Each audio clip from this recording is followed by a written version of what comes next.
sih yang ada di benak seseorang saat kamu takut untuk mengatakan tidak sama orang lain?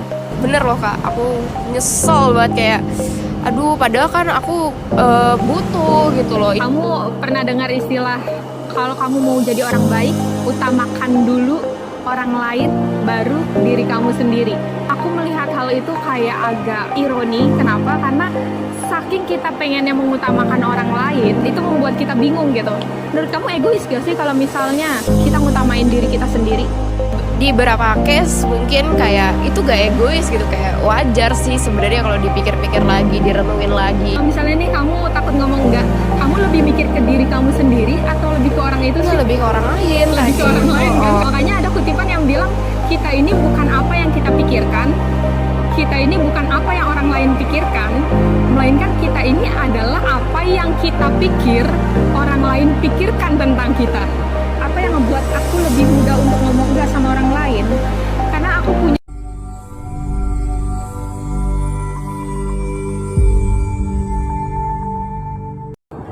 kita di sini mau ngomongin satu topik yang mungkin kedengarannya tabu ya, tapi sebenarnya ini kayak udah relate banget sama kebanyakan dari kita. Topik yang jarang kita obrolin sama teman kita. Kenapa? Karena topik ini terlalu sensitif kalau kita ngomong sama teman kita. Menurut kamu apa? Apa ya? Jadi ini topik tentang the importance of saying no. Pentingnya untuk mengatakan tidak. Kenapa kita nggak pernah ngobrolin ini sama teman kita sih, padahal kita sering banget ngerasain hal itu dalam kasus-kasus tertentu, kayak seumpama kita ada di lingkungan kerja, partner kita nyuruh kita bantu ini itu, sedangkan kita lagi banyak kerjaan, kita nggak sempet, kita nggak punya waktu. Tapi kalau misalnya kita tolak nggak enak juga, entah itu karena dia senior atau kita merasa kalau misalnya nanti dia akan kesel sama kita, atau kalau misalnya dalam lingkup pertemanan nih, teman kita ngajak ke suatu tempat, di sisi lain finansial kita lagi krisis, terus juga nggak dapet restu dari orang tua, tapi kalau misalnya kita tolak, takut teman kita nggak bakal ngajak kita lagi, atau takut teman kita bakal musuhin kita. Jadi the importance of saying no ini udah jadi isu, tapi nggak pernah kita atasin. Wah iya sih, ini pasti relate banget ke semua orang yang mungkin people pleasure ya Kak. Iya benar banget, aku setuju. Nah tapi kalau misalnya nih, aku mau tahu pendapat kamu, apa sih yang ada di benak seseorang, atau mungkin ada di benak kamu saat kamu takut untuk mengatakan tidak sama orang lain? Aku awal nolak tuh ya, kayak takut nolak, itu pasti kayak mikirnya kayak, duh kalau misalnya gue nolak nih, pasti ini orang bakal mikir negatif. Kayak gitu aja kok nggak bisa sih, kayak kenapa juga nolak? Lo pikir lu siapa gitu kan, berani nolak gue gitu. Kamu pernah nggak sih ngalamin kamu kayak khawatir nih ngomong enggak sama seseorang? Wah, dan turns up ternyata saat kamu mengiyakan orang ini dan kamu melakukan hal itu, kamu malah nyesel. Pernah banget dan baru banget kejadian loh. Jadi ini tuh lagi krisis finansial banget, kayak serba hemat. Bahkan kayak buat apa ya, belanja makeup udah habis ya. Rasanya tuh nanti aja dulu gitu. Terus ada satu teman aku yang tiba-tiba datang, nggak pernah sapa, nggak pernah apa, ngechat nih. Kataku kenapa nih orang ngechat ya kan? Taunya minta 100 dong gitu. Biasa lah ya teman kalau tahu. Iya. Minta 100. Nah aku kan mungkin di episode sebelumnya aku pernah bilang kan, aku tuh orangnya royal banget ke temen aku. Nah, kayak terserah mau diri aku lagi susah mau apa, kalau temen emang minta bantuan tuh pasti bawaannya kayak aduh greget deh kalau nggak nolong. Iya, gitu. Karena logikanya itu teman kita. Iya bener. Terus awalnya tuh aku jawabnya sengaja tuh dilama-lamain, tapi kayak gak bisa gitu loh, kayak anjir ini berat banget ya kalau misalnya nolak. Soalnya ya tadi balik lagi temen. Terus ya udah tuh aku mengiyakan, aku langsung transfer, gak nanya-nanya kayak ini buat apa emang gitu loh. Aku gak nanya, aku langsung kasih. Terus nih orang responnya otomatis baik dong ya, namanya dipinjemin kayak gak ada syarat apa-apa, langsung dapat apa pinjaman gitu loh. Terus ya udah kan, habis ditransfer itu tuh bener loh Kak, aku nyesel banget kayak aduh padahal kan aku butuh gitu loh, ini belum bayar pay letter ya kan, belum bayar pay letter udah buat minjemin temen gitu, rasanya berat. Dan bener loh, pas ditagih emang mau nagih pun juga sulit gitu, kayak gak enak gitu. Itu sih yang sering banget kita alamin ya. Ini teman kita gitu, mungkin teman kita yang udah lama atau gimana minjem uang, dan kita kayak nggak enak kalau misalnya ngomong enggak, padahal kita sendiri butuh gitu. Pasti ada pikiran-pikiran dalam benak kita yang membuat kita berpikir kalau enggak itu adalah kata yang negatif. Jadi kita sebagai teman harus ngelakuin sesuatu yang positif. Selagi kita ada, kita harus ngebantu teman kita. Ya itu yang aku rasain. Tapi kan isinya gini, kita selalu ngebantu orang, tapi dengan kondisi kita sendiri kekurangan. Tapi nanti di akhir, kalau misalnya teman kita ini fair gitu ya, maksudnya ngebalikin tepat waktu sih, mungkin nggak terlalu sakit lah ya. Tapi kalau misalnya teman kita nih nggak fair, nggak ngebalikin tepat waktu, atau bahkan nggak ngebalikin sama sekali, akhirnya kita nyesel, kok dia kok kayak gini sih. Kita berusaha untuk berbuat baik, tapi orang lain nggak menghargai kebaikan kita itu. Atau kita berusaha berbuat baik, tapi orang lain gak mengapresiasi kita gitu. Nah, mungkin aku ngelihat hal ini kayak setiap manusia itu butuh untuk merasa terkoneksi sama orang lain kan. Cara manusia untuk merasa terkoneksi sama orang lain tuh unik. Bahkan dengan hal yang kayak gini, kayak kita khawatir mengucapkan tidak karena kita begitu pengen untuk tetap temenan sama orang ini. Lebih kayak pengen menyenangkan orang lain sih ya, gitu. mungkin. Cuman kenapa sih kita harus menyenangkan orang lain gitu? Padahal kita sendiri itu kekurangan gitu. Menurut kamu kenapa sih? Aku kadang kurang paham sama logika. Kenapa kok kita harus menyenangin orang lain padahal kita sendiri kekurangan? Mungkin dari didikan orang tua juga, kayak tolong orang dulu yang lebih ngebutuhin. Mikirnya kayak gitu, kayak dia lebih butuh, terus tanpa mikir dua kali seberapa susah kita, pokoknya dahulin dulu orang lain gitu. Nah ini menarik ajaran ya. mamaku. Oh ya, oke. Menarik. Kamu pernah dengar istilah kalau kamu mau jadi orang baik, utamakan dulu orang lain baru diri kamu sendiri. Iya. Kamu pro atau kontra dengan kalimat itu? Aku lebih ke pro ya. Pro. Oke. Jujur aku juga pro dengan kalimat itu. Utamakan dulu orang lain sebelum diri kamu sendiri. Cuman aku melihat hal itu kayak agak ironi. Kenapa? Karena saking kita pengennya mengutamakan orang lain, itu membuat kita bingung gitu. Frasa itu, kalimat itu bikin kita bingung. Oh kalau misalnya gue punya kebutuhan ini, dia punya kebutuhan itu, ya gue harus mengutamain kebutuhan dia dulu supaya hubungan kita tetap baik-baik aja gitu. Tapi logikanya gini, kalau misalnya kita ngutamain kebutuhan orang lain dalam kondisi kita sendiri masih kekurangan, gimana cara kita bisa untuk ngerasa fulfill gitu, untuk merasa kalau misalnya apa yang kita lakuin itu benar. Nih, oke, kita taruh case ini sebagai cinta gitu ya. Misalnya kamu sendiri masih kekurangan cinta, kamu sendiri masih belum bisa mencintai diri kamu sendiri. Kamu hadir sebagai tangki yang kosong nih ya. Dan orang lain kebetulan butuh cinta kamu. Gimana cara kamu bisa ngebagi orang lain dengan tangki cinta yang masih kosong itu gitu? Anggaplah tangki kamu 20%, ada isi cintanya di 20% di dalam tangki itu. Kemudian orang lain datang nih, dia butuh sesuatu, yaitu cinta kamu ini. Kamu ngebagi dia tuh, dan kamu ngebaginya entah itu 10%, 15%, atau bahkan 20%-nya langsung semuanya. Tapi kondisinya kamu pun masih kekurangan gitu. Dan gimana cara kamu bisa mencintai orang ini dalam kondisi kamu masih kekurangan? Karena kasusnya yang aku lihat, kenapa kita nggak bisa bener-bener tulus sama teman kita. Saat kita memberi, kita masih kadang suka ngedumelin dia. Saat kita ngelakuin sesuatu buat dia, kita masih ada omongan-omongan di belakang, entah itu di benak kita yang nggak kita sampein, atau hal-hal yang bikin kita ngerasa berat lah. Karena kita memberi ke dia dalam kondisi kita ini belum merasa terpenuhi. Iya banget lagi.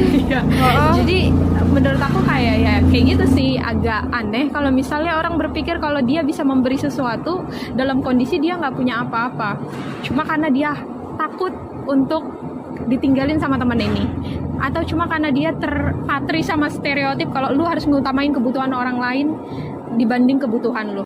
Pokoknya harus buat orang seneng dulu ya, kayak gitu. Iya, dan menurut kamu egois gak sih kalau misalnya kita ngutamain diri kita sendiri? Di beberapa case mungkin kayak itu gak egois gitu, kayak wajar sih sebenarnya kalau dipikir-pikir lagi, direnungin lagi, karena kayak itu bukan kewajiban kita buat nyenengin orang gitu loh. Dia juga bisa usaha sendiri sebenarnya, dan ya kita juga punya apa ya namanya, kesulitan masing-masing lah istilahnya waktu misal dia minta tolong atau apapun itulah. Kalau kita taruh konteks ini dalam konteks keluarga, teman gini, mungkin kalau misalnya ke teman kita mungkin lebih gampang kalau kita ngutamain diri kita sebelum orang lain. Tapi kalau dalam konteks keluarga, untuk orang yang ibaratnya deket banget sama keluarganya, menurut kamu lebih berat gak sih kalau misalnya kita ngutamain diri kita sebelum keluarga kita? Atau kamu tipe-tipe orang yang ya udahlah, gue dulu baru orang lain? Nah, kalau untuk keluarga itu punya pengecualian sendiri. Kayak kalau keluarga, misal keluarga inti, ini kan keluarga inti kan yang dibahas. Iya benar. Kalau keluarga inti kayak papa, mama, adik, itu aku agak sulit sih sebenarnya buat nolak, karena ya balik lagi apa-apa tuh pasti pulangnya ke rumah, yaitu keluarga gitu. Kalau misalnya untuk keluarga ya, untuk ke temen mungkin kayak sebenarnya masih bisa menolak gitu loh. Tapi kalau dari kakak sendiri gimana nih? Aku bukan orang yang takut untuk bilang tidak. Aku orang yang akan bilang tidak saat itu diperlukan gitu. Oke, menarik. Bukan berarti aku akan selalu ngomong enggak. Kalau misalnya aku perlu ngomong enggak, aku akan ngomong enggak. Enggak peduli itu keluarga aku, enggak peduli itu teman aku. Apa yang ngebuat aku lebih mudah untuk ngomong enggak sama orang lain? Karena aku punya prioritas. Dan aku mau kalau misalnya aku ngomong iya aku itu 100%.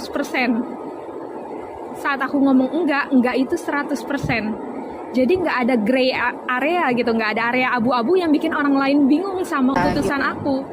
Seumpama kamu ngajak aku, kalau ayo kita pergi ke sini. Loh Vita, maaf, kayaknya aku nggak bisa. Itu artinya aku udah mastiin kalau memang aku nggak bisa, dan aku nggak mau mencegah kamu untuk cari teman lain yang ibaratnya bisa mau pergi sama kamu. Jadi aku nggak mau menempatkan diri kamu dalam kebingungan, dan aku juga nggak mau bikin orang lain bingung tentang diri aku. Aku juga nggak mau orang lain menduga-duga tentang aku. Jadi aku bikin itu semuanya itu clear gitu. Jadi enggaknya aku enggak 100%. Dan kalaupun aku bilang iya, artinya aku akan ngeletakkan seluruh energi aku sama jawaban iya aku itu. Jadi bukan berarti karena aku enggak ragu untuk ngomong enggak, bukan berarti karena aku selalu nolak orang, tapi aku cuman mastiin kalau misalnya nggak ada area yang bikin orang lain bingung gitu. Aku cuma mastiin semuanya tuh clear gitu, dan aku bisa ngeletakin seluruh energi aku sama apa yang benar-benar penting. Kayak gitu. Ternyata ada perbedaannya ya kita tuh. Dan aku jujur kayak wah, pas denger ini tuh kok aku nggak bisa ya jadi kayak kamu gitu loh. Rasanya masih sulit, makanya kayaknya aku tertarik deh buat gimana sih caranya tuh Kak biar ya bisa punya prinsip ya istilahnya. Seperti itu. Nah ini makanya kita penting yang ngomong ini adalah supaya kita nggak ragu lagi untuk ngomong enggak. Sebenarnya kalau misalnya kita langsung loncat ke gimana caranya, itu kita nggak akan bisa langsung sampai di situ. Karena balik lagi kayak yang tadi kamu bilang, itu sulit. Makanya kita harus tahu akarnya dulu. Kalau misalnya kita tahu akarnya, kita tahu efeknya, efek samping kalau misalnya kita takut untuk ngomong enggak, aku yakin orang akan lebih terdorong untuk enggak takut lagi untuk ngomong enggak gitu. Jadi gini, kalau misalnya nih kita bahas tentang efek samping apa sih yang kita rasain di dalam diri kita kalau misalnya kita takut untuk ngomong enggak. Kalau misalnya menurut aku sih, kita ngomong enggak karena kita nggak percaya diri. Iya sih, yang itu yang aku rasain tuh itu kurang kayak gak pede ya buat ngomong gak gitu. Iya, itu pertama. Kedua, kita terpatri sama stereotip bahwa tidak itu adalah kata yang negatif. Iya lagi. Jadi kita berusaha menghindari hal itu karena kita tahu itu negatif. Kita dari kecil diajarin kalau misalnya tidak itu adalah sesuatu yang negatif. Akhirnya gimana pun caranya kita akan berusaha menghindari kata tidak. Dan itu bikin orang lain bingung gitu. Jadi kayak gini, sumpama Misalnya kamu dapat tawaran tertentu dari teman kamu atau dari pacar kamu mungkin, dan kamu mikir kalau misalnya enggak, dia akan ngerasain suatu perasaan negatif, entah itu ditolak, di ini. Jadi kamu mulai berpikir tentang apa yang dirasakan orang itu, bukan apa yang kamu rasakan. Iya, aku kayak takut kan, kayak ntar kecewa lagi kalau misalnya aku gak bisa, ya kan? Gimana nanti apa yang akan dirasakan orang itu ya kalau misalnya gue ngomong enggak? Iya nggak sih, kalau misalnya nih kamu takut ngomong enggak, kamu lebih mikir ke diri kamu sendiri atau lebih ke orang itu sih? Lebih ke orang lain Lebih tadi. ke orang lain kan, kamu takutnya dia nanti mikir buruk tentang diri Iya. kamu. Makanya ada kutipan yang bilang, kita ini bukan apa yang kita pikirkan, kita ini bukan apa yang orang lain pikirkan, melainkan kita ini adalah apa yang kita pikir orang lain pikirkan tentang kita. Paham nggak? Agak bingung ya? Agak bingung tapi oke. Ya, aku ulangin. Kita ini adalah apa yang kita pikir orang lain pikirkan tentang kita. Oke. Jadi kita mikir, jangan-jangan Lupita mikir gue ini orangnya kayak gini ya. Tapi padahal belum tentu kamu mikir aku tuh kayak gitu. Benar kayak Jadi overthinking aja ya. iya, tapi entah gimana kita mendefinisikan diri kita berdasarkan asumsi-asumsi itu gitu. Betul. Jadi lebih mudah buat kita ngomong, oh ya udah deh, oh ya udah deh. Padahal dalam hati kita, aduh gue nggak mau, aduh gue nggak mau. Itu efeknya apa? Nggak cuma diri kamu yang merasa berat untuk ngelakuin hal itu, tapi juga orang lain nggak mendapat servis kamu yang 100%. Cuma karena kamu takut nolak orang ini, akhirnya ya kamu ngelakuin ya seadanya aja kan. Kayak ibaratnya kayak enggak-enggaan kan, kayak Dia juga pasti kerasa ya kalau misalnya dia pasti ngerasa kan, kayak notice. kita agak apa tadi kamu bilang full 100%. Dia pasti ngerasa kayak energi kamu nggak sepenuhnya ada di sini nih, karena sebenarnya kamu nolak hal ini, tapi kamu maksain cuma karena kamu khawatir aku bakalan kecewa gitu. Jadi orang berpikir kata tidak itu terlalu negatif sampai akhirnya dia berpikir kalau misalnya oh ya udahlah, gue harus cari alternatif gimana caranya supaya tetap jadi teman yang positif. Masalahnya adalah kita selalu berpikir kalau alternatif positif itu adalah mengatakan iya. Kayak gitu. Itu yang menurut aku gimana itu berefek sama diri kita. Kita nggak percaya diri. Kedua, kita akan ngerasa frustrasi karena kita bakalan terus-terusan memenuhi harapan orang lain. Pernah nggak sih kamu ngerasa capek terus-terusan memenuhi? Pastilah. Kamu people pleaser bukan sih menurut kamu? Iya, aku people pleaser lah. Kan udah ketahuan tuh ciri-ciri awalnya kan pasti kayak gak enak mulu gitu. Kamu pernah ngerasa capek berarti? Pernah lah. Tapi kenapa kamu harus selalu ngelakuin hal itu? Menurut kamu gimana? Oh ya, nih menarik ya Kak. Menurut aku kayaknya lebih capek bikin orang kecewa daripada kita yang ngerasa berat gitu. Jadi kayak rasanya tuh kayak berat kalau misalnya bikin orang, kayaknya dia udah ngarep banget kan buat kayak diain gitu loh. Jadi intinya ya lebih capek buat orang kecewa. Tapi pernah nggak sih kamu udah berusaha untuk nggak mengecewakan orang lain nih, tapi pada akhirnya orang ini malah mengecewakan kamu? Pastinya pernah banget ya, kayak kita udah bantu, udah yang tadi sempat kayak yang enggak ya buat ngebantu dia gitu. Terus pas udah beneran dibantu, istilahnya tuh kayak gak dapet feedback ya, dia kayak lupa diri gitu, ngerasa kayaknya ini orang nggak pernah bantu apa-apa, malah pas minta tolong balik ini orang tuh gak hadir, gak ada gitu loh. Lucunya di situ. Karena kamu berusaha untuk nyenangin orang ini, tapi orang ini responnya nggak sesuai harapan kamu, akhirnya itu muncul rasa frustrasi gitu. Ini bisa terjadi kalau misalnya kita takut untuk bilang enggak. Jadi pertama itu menciptakan rasa ketidakpercaya dirian. Yang kedua memunculkan rasa frustrasi kalau misalnya kamu nggak mendapat feedback yang sama.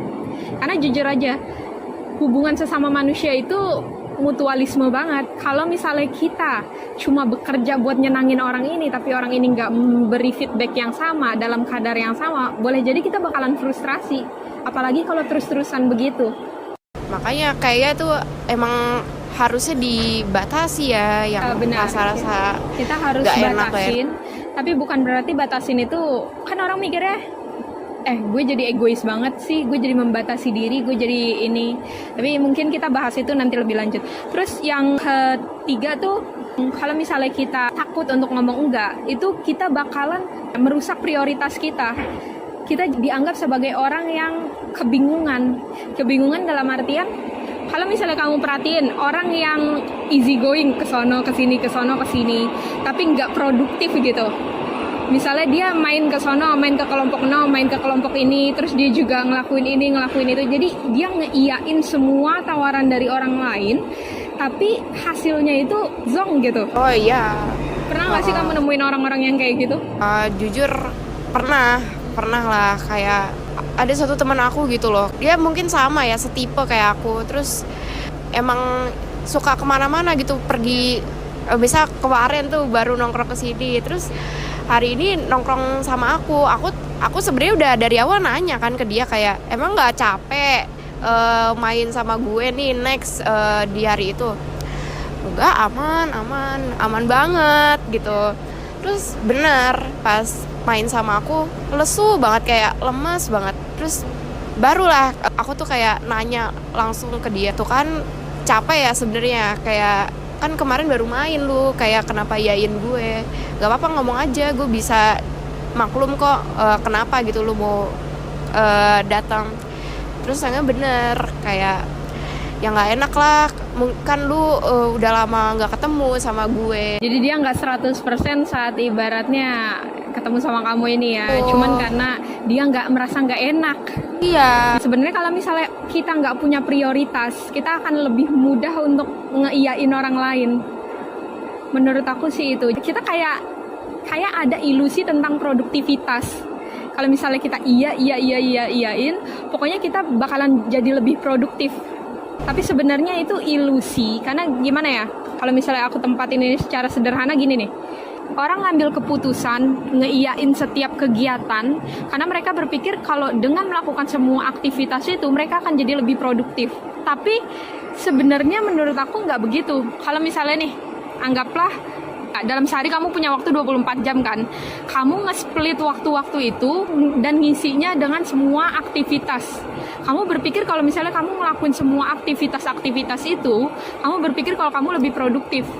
Padahal adalah kalau misalnya kamu nge-split semua waktu kamu untuk semua aktivitas tanpa ngasih kamu ruang untuk istirahat, untuk jeda. Iya, itu kamu sama aja ngebagi porsi energi kamu untuk setiap aktivitas itu. Jadi satu aktivitas 20%, satu aktivitas 20%, satu aktivitas 20%. Padahal bisa aja dalam satu hari kamu cuma ngelakuin satu aktivitas, tapi aktivitasnya itu 100% gitu. Hasilnya pasti bakalan beda. Dan kalau misalnya kita implikasiin hal ini ke dalam lingkup kayak pertemanan dan ini tentang ngomong enggak, kalau misalnya kamu cuma fokus sama satu orang, sama satu kegiatan di satu hari tanpa harus ngeiyain orang lain gitu, misalnya ada 2 orang yang ngajak ketemu di hari yang sama dan kamu nggak enak untuk ngomong enggak, ya udah akhirnya kamu iyain aja. Akhirnya kamu bakalan nge-split energi kamu 50% untuk orang ini, 50% untuk orang yang lain gitu. Dan balik lagi ketara banget kan orang-orang yang di sekitar tuh bakal kena efeknya justru. Iya, bakal kena efeknya. Karena kenapa? Saat kamu ngebagi energi kamu, ya itu adalah porsi yang bakal mereka dapat, bakal mereka rasain gitu. Dan itu menurut aku yang bikin hubungan kita sama teman kita jadi nggak begitu erat. Karena kita ngebagi semua itu dalam porsi-porsinya gitu. Kita kenapa sih nggak kita coba fokus aja sama 1% tapi yang benar-benar berarti gitu. Benar nggak sih, kamu setuju nggak sih kalau misalnya kadang orang punya banyak circle pertemanan tapi pertemanannya itu nggak ada maknanya, nggak memberi mereka efek yang positif. Pernah nggak sih kamu nemuin situasi yang seperti itu, atau kamu ngelihat ada orang yang banyak banget circle pertemanannya, tapi saat dia butuh bantuan nggak ada yang berani bantu dia gitu, nggak ada yang mau bantu dia? Kayaknya aku sih yang kayak gitu ya. Teman banyak nih, dan waktu punya teman banyak itu tuh ya aku tuh yang selalu jadi nomor 1 lah kalau dihubungin kalau mereka kenapa-napa. Dan iya, pas aku mungkin lagi sedih atau pengen curhat nih, diajak ketemu nggak bisa, alasannya ada aja, kayak sibuk lah apa kayak gini. Terus aku kayak ya kenapa apa ya, maksudnya kayak kenapa ya kayak gitu loh, Iya, kayak dari emang situ mereka kamu- nggak ngelihat dulu Iya, pas benar-benar. mereka susah aku selalu ada gitu. Dari situ kamu tahu siapa teman kamu sebenarnya. Iya. Dulu aku selalu bilang sama diri aku, kayaknya gue terlalu introvert deh, dan gue butuh memperluas relasi gue. Dan aku berpikir entah gimana caranya untuk memperluas relasi itu dengan cara, ya aku join kemana-mana. Tapi saat aku selesai dari pertemuan itu, aku merasa kayaknya ini bukan gue banget deh. Jadi aku berpikir kalau misalnya dengan ngomong, iya ayo gue mau ikut kok, iya gue mau ikut ini, gue mau ikut itu. Aku berpikir kalau misalnya aku bakalan merasa lebih hidup, merasa lebih bersosialisasi Lebih sama orang hadir lain. gitu ya, Iya, lebih hadir di lingkungan untuk- mereka. iya, jadi aku merasa aku bakalan lebih baik gitu. Tapi ternyata aku pulang kecapean, kehabisan energi, dan aku nggak merasa baik sama diri aku sendiri gitu. Dari situ aku narik kesimpulan kalau misalnya kita tahu apa yang terbaik untuk diri kita, nggak peduli orang lain ngelihat kita kayak gimana, kita akan tetap ngelakuin hal itu gitu. Permasalahannya adalah aku peduli apa yang dipikirkan orang lain tentang diri aku. Kadang aku suka insecure jadi introvert karena aku menduga apa yang dipikirkan orang lain tentang diri aku gitu. Jangan-jangan lu mikir gue antisosial, jangan-jangan lu mikir gue terlalu ngasih distance, terlalu ngasih jarak. Jadi kayak balik lagi, aku khawatir apa yang orang lain pikirkan tentang diri aku. Akhirnya aku nerima ajakan mereka, tapi di akhir aku merasa kalau misalnya saat aku nerima ajakan mereka dan saat aku ngelakuin hal itu, bukannya nambah energi, tapi aku malah kehabisan energi. Kayak, duh capek ya ternyata Iya, ya. makin lama kayak makin ngejauh dari diri gue yang sebenarnya gitu. Makanya dari situ aku mikir kalau ini bukan tentang orang lain, ini tentang diri lu sendiri. Kalau misalnya lu mau meninggalkan kesan yang positif untuk orang lain, lu harus juga merasa bahwa diri lu itu positif. Kalau misalnya aku nggak merasa positif sama diri aku, sama energi aku nggak akan ninggalin kesan positif sama orang lain. Iya, kalau nggak enjoy ya. Iya, karena itu nggak bisa dibohongin. Energi positif negatif itu menurut aku ya nggak bisa dibohongin. Pasti kelihatan banget, Orang ya pasti kan? akan ngelihat hal itu, entah itu dari raut wajah kamu, cara berbicara Gerak-gerik kamu, kita mungkin ya. gerak-gerik kita, apa yang kita pikirin, gimana cara kita menaruh perhatian sama orang lain, itu pasti akan ketahuan. Jadi kalau misalnya aku mau ngasih energi positif ke orang lain, aku harus jadi positif. Dan cara aku untuk jadi positif adalah gue nggak harus selalu ngomong iya ke orang lain. Kadang gue harus ngomong enggak. Karena dengan begitu gue akan bisa ngasih lu sesuatu yang 100% positif ya. gitu, iya. Dan aku mulai belajar untuk enggak takut kehilangan teman. Wah, ini sih yang harus digarisbawahi ya. Iya. Kenapa kita takut kehilangan seseorang sih? Itu rasa takut itu bersumber dari keinginan kita untuk mengendalikan sesuatu. Keinginan kita untuk membuat segala halnya ini terasa pasti. Kalau misalnya sesuatu nggak pasti, lu bakalan nyakitin gue atau nggak, lu bakalan jadi teman gue atau nggak, lu bakalan ini, kita bakalan khawatir kan. Betul. Jadi gimana pun caranya kita harus membuat itu terasa pasti. Akhirnya kita harus iyain, cuma buat mastiin kalau misalnya segala sesuatunya itu harus terasa pasti. Kita nggak bisa duduk dalam ketidakpastian. Jadi karena semua ketakutan itu, kita berpikir kalau misalnya, oh ya udahlah, gue iyain aja. Tapi efek sampingnya adalah gue nggak menjadi diri gue sendiri. Gue cuman berusaha merepresentasikan apa yang orang lain harapkan tentang diri gue.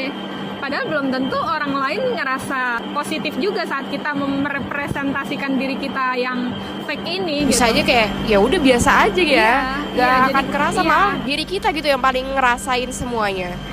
Kita terlalu terpaku sama dugaan-dugaan itu yang membuat kita jadi terlalu takut ini untuk ngelakuin itu. Jadi aku mulai nggak takut untuk kehilangan teman, dan aku mulai menyerahkan segala sesuatunya sama kehendak alam. Kalau misalnya kita belajar untuk jadi orang yang otentik, yang sesungguhnya, itu seperti magnet gitu. Orang akan ketarik dengan sendirinya. Masalahnya adalah kita berusaha menciptakan identitas palsu, berusaha untuk jadi fun, gimana pun caranya, gue harus seru nih di mata orang ini. Jadi kita berusaha untuk memberi kesan sama orang ini, akhirnya kita semua tindakan kita itu fake. Ya palsu ya. Padahal Iya. teman yang baik kan harusnya menerima kita ya, Iya. mau gimana pun. Bener, mungkin ini jadi salah satu penyebab kenapa banyak orang yang merasa kelelahan untuk ngebahagiain orang lain, tapi hasilnya itu nihil. Karena mereka membahagiakan orang lain dengan cara membuat dirinya mereka itu palsu gitu. Kepaksa gitu ya. Makanya aku tuh selalu suka sama orang yang otentik. Orang otentik itu nggak akan ragu untuk menunjukkan diri mereka yang sejati.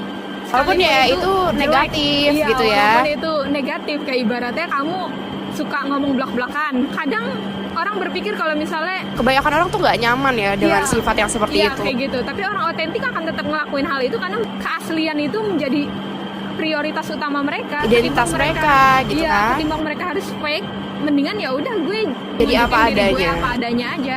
Justru malah yang seperti itu yang akan narik orang lebih dekat sama kita. Iya.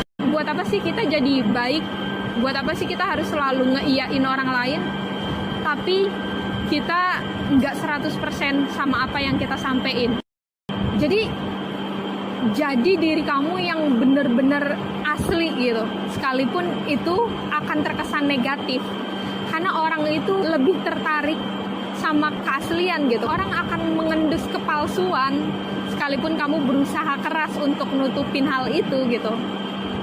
Menurut aku sih seperti itu ya.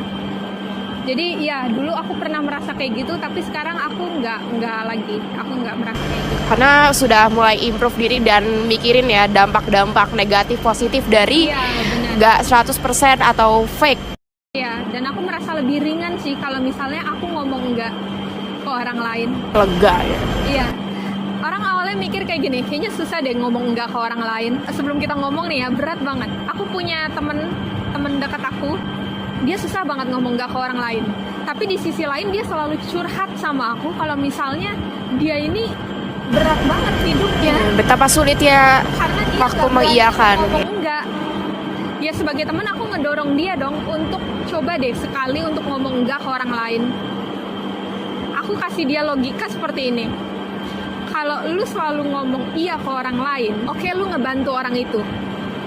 Tapi di sisi lain, diri lu akan tenggelam. Ini kita ibaratkan aja ya.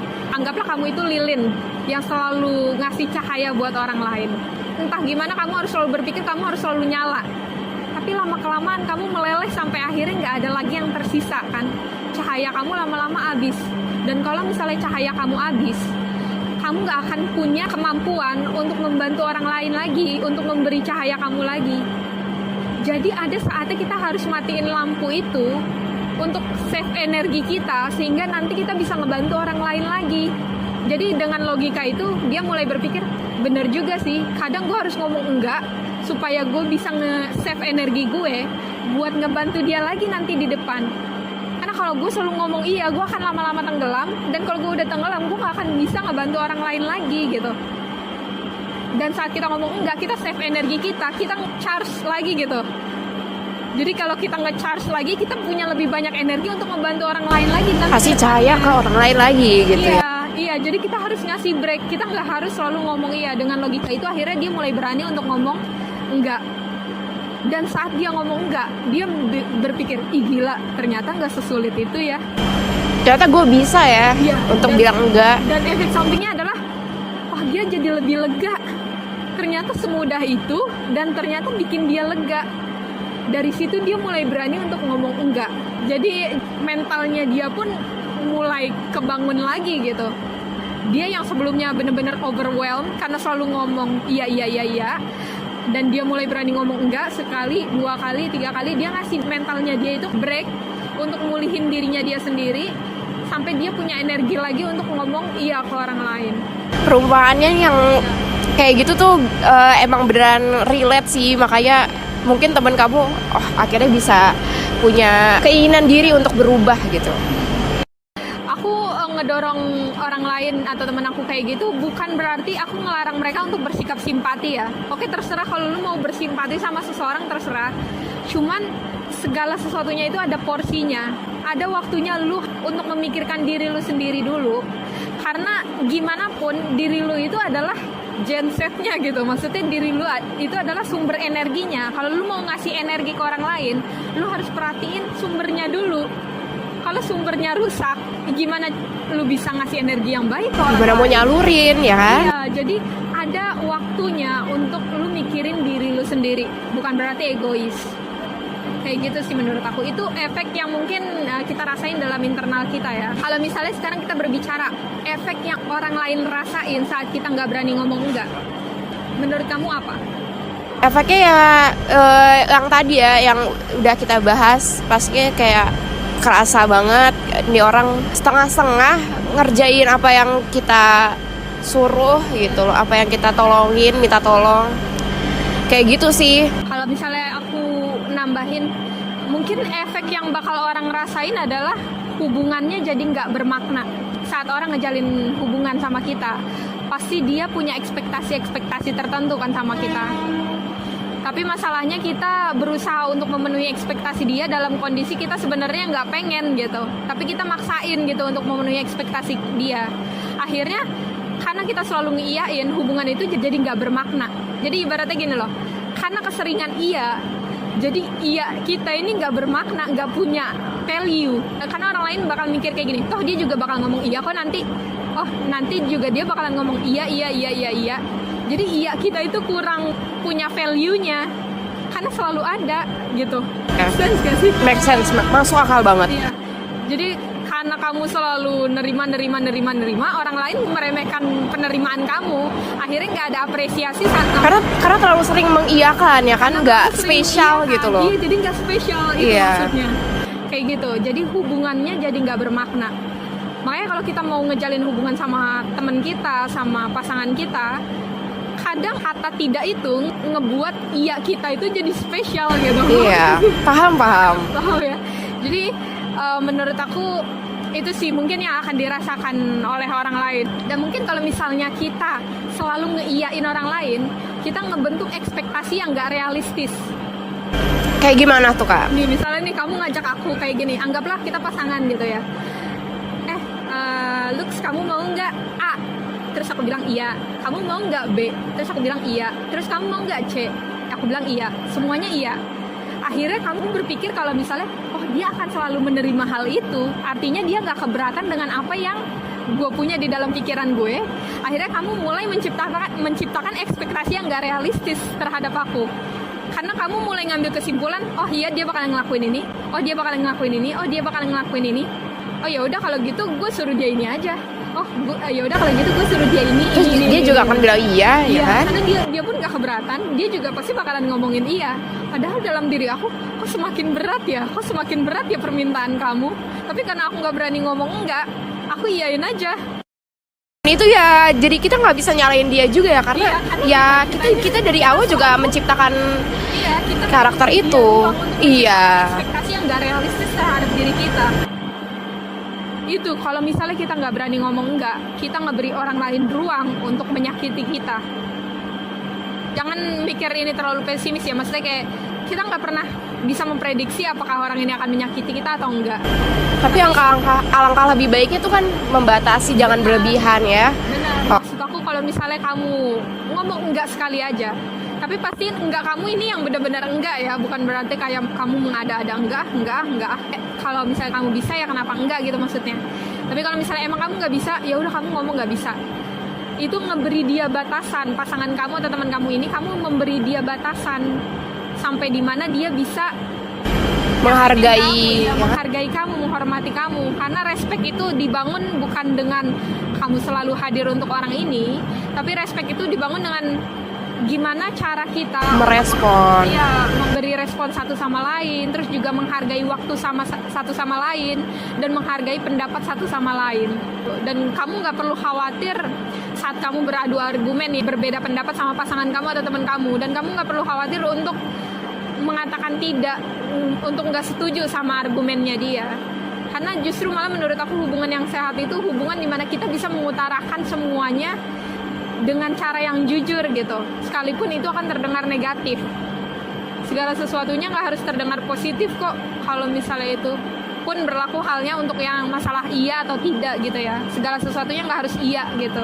Kalau misalnya kita selalu ngomong iya ke orang lain, anggaplah kita kan tadi kita pasangan ya, tapi aku ke cowok lain atau ke cewek lain, aku melakukan hal yang sama gitu. Aku juga ngejawab iya ke mereka.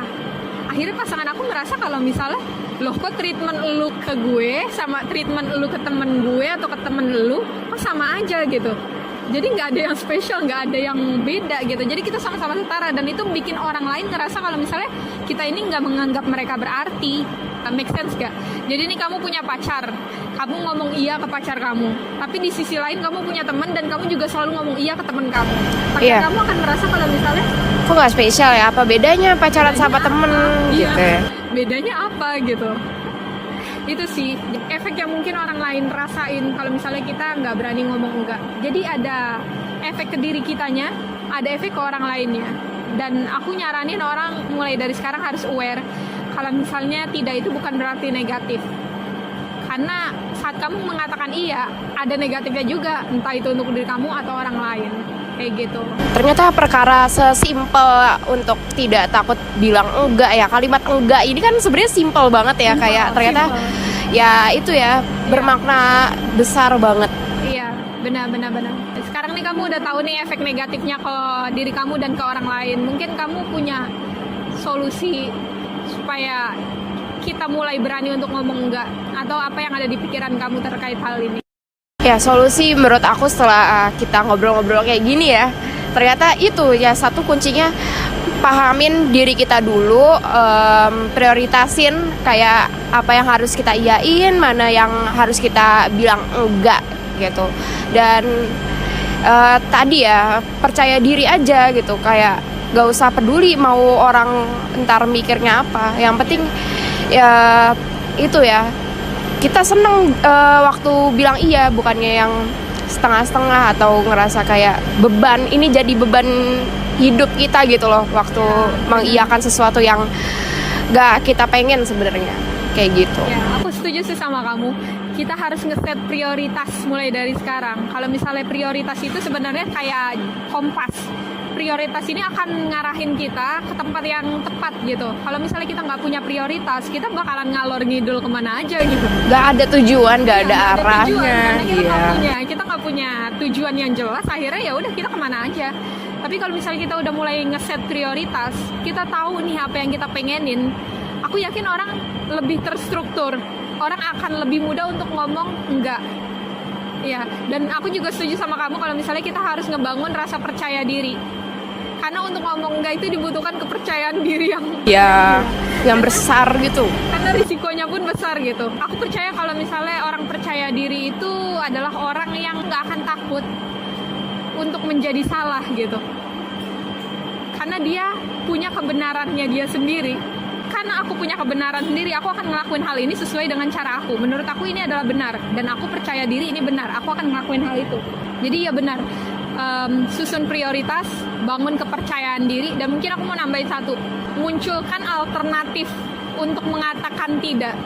Mungkin kita terlahir dalam keluarga yang kayak ibaratnya nggak enakan ngomong enggak. Iya, mungkin kita budaya kita yang menganggap kalau enggak itu terlalu negatif dan jangan sampai kita ngomong kayak gitu. Jadi kita harus nyiptain alternatif. Sumpama kamu ngajak aku, Alux ayo kita kesini, dan kondisi aku adalah aku lagi nggak ada uang, terus aku ada acara lain, terus aku kayak gini. Tapi di sisi lain aku nggak enak sama kamu. Alternatifnya gini, ketimbang aku directly langsung ngomong enggak, mungkin alternatifnya adalah kayak gini, wah seru banget dan terima kasih kamu udah ngajak aku. Besar keinginan aku untuk ikut sama kamu. Tapi kebetulan adalah ini bukan waktu yang tepat. Barangkali next time aku bisa menerima tawaran ini.